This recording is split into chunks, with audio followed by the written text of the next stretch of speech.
What's up guys, Freezy here. This video is gonna be a full guide on the early game gears in Genshin Impact. I'll cover some important things to know and touch on the early game builds for both weapons and artifacts. So let's start with the weapons first. So weapons are the most important thing in Genshin, especially in the early game. All weapons give base attack boost, which is the white number in the stats page. Base attack is equal to the character's own attack plus the weapon's base attack, and all the percentage attack bonus you get from weapons and artifacts multiplies off from this white number. So if you have a low level weapon, your artifacts will be less effective as well. In general, leveling up and ascending your weapon should be your top priority, and don't be afraid to level a 3-star weapon in the early game.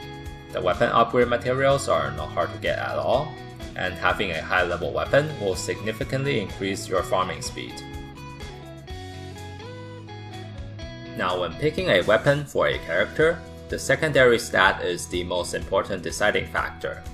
The weapon skill for 3 and 4-star weapons are not very strong, and having the secondary stat of the weapon matching the character's playstyle is most important. The general rule for picking weapons for the early game is as follows. For damage dealers, critical rate and attack bonus are the best. Keep in mind that elemental damage can crit in this game, so having critical rate is very good. There are also weapons with physical damage bonus, and those are good for pure physical builds. In the early game, physical build can work on almost all the characters except for the casters. Lastly, weapons with energy recharge works great on support characters or characters with spammable ultimates. Here I picked out some of the best 3-star weapons for the early game, but don't use them for too long. Focus your resources on building 2 damage dealers in 2 different elements. Try to equip all your damage dealer with a 4-star weapon before reaching adventure rank 30. Now let's quickly go over all the craftable 4-star weapons in the game. For swords, the prototype is for physical build and the sting is for elemental mixed build. Both are okay weapons, but not amazing. If you want a good 4-star sword, the one in the premium battle pass is better than both of these 2 swords. For Catalyst, the prototype Malice is a pure support weapon and it is very good on Barbara. Having a healer is very helpful when exploring, so make one for Barbara after you're done getting weapons for the damage dealers. The other one is a generic elemental weapon, good for most casters but don't use it on Ningguang. We currently don't have a good craftable catalyst for main damage dealers. To get a good one, we either have to get lucky in the gacha or buy the premium battle pass. For bows, the prototype Crescent is very good. It gives a lot of attack bonus, and hitting weak point is what archers are for. It is good on all the bow characters for now, so I highly recommend crafting it. The compound bow is only good for Fischl with physical build. It's very strong if you have a high constellation Fischl, but I think she's better played as a secondary DPS, so I prefer the prototype Crescent. Now for polearms, currently Xiangling is the only character using this weapon type, and you can build her as support or main damage dealer. The prototype is for support build and the Crescent Pike is for damage build. One thing to note is that Crescent Pike Xiangling is a very strong early game budget build. She is one of the better characters to go full physical on. So Crescent Pike is a good weapon to grab if you plan to main Xiangling.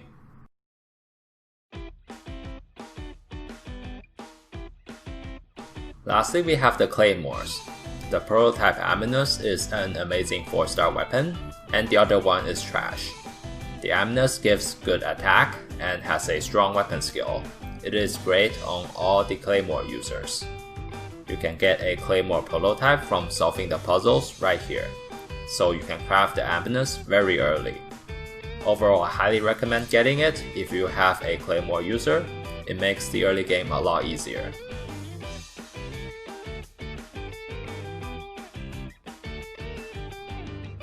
Now let's go over artifacts.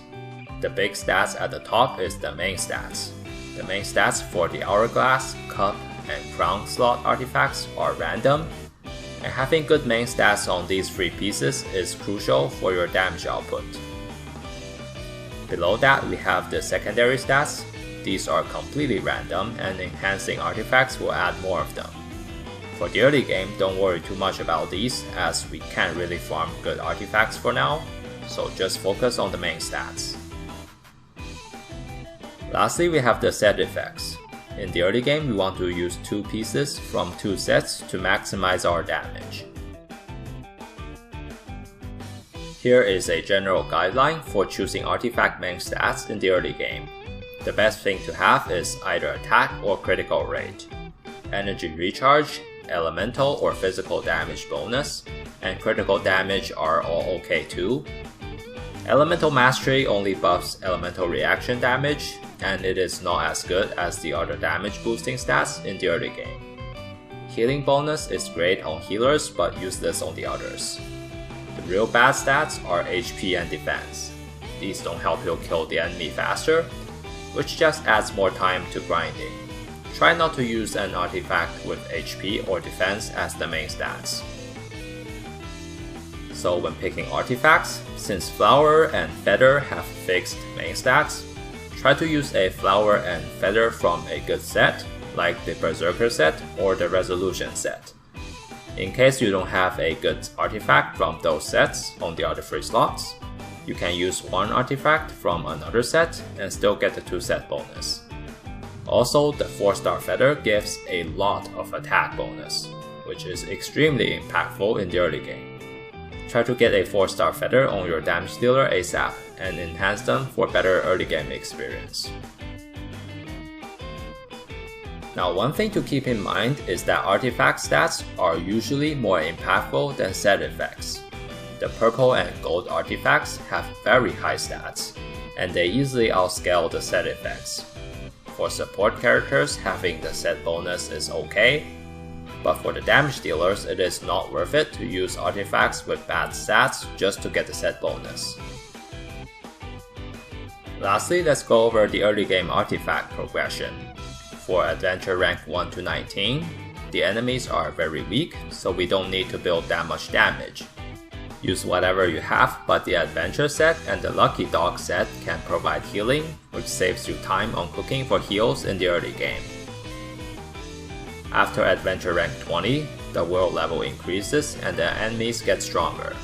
Now you need to farm enemy drops to ascend your characters and weapons, so building damage will speed up the farming process.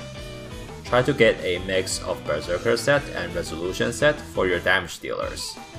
The Exile set is also not bad if you have good stats on it. All 3 of these sets can drop from world bosses and chests. After adventure rank 30, you can start getting purple artifacts, and that marks the end of the early game. I'll do more videos later on min-maxing artifacts for each characters, but for now that's the end of this video. In the next video, I'll explain the elemental reaction system and give you some team building tips. Hope you find this video useful. Thanks for watching and have a good day.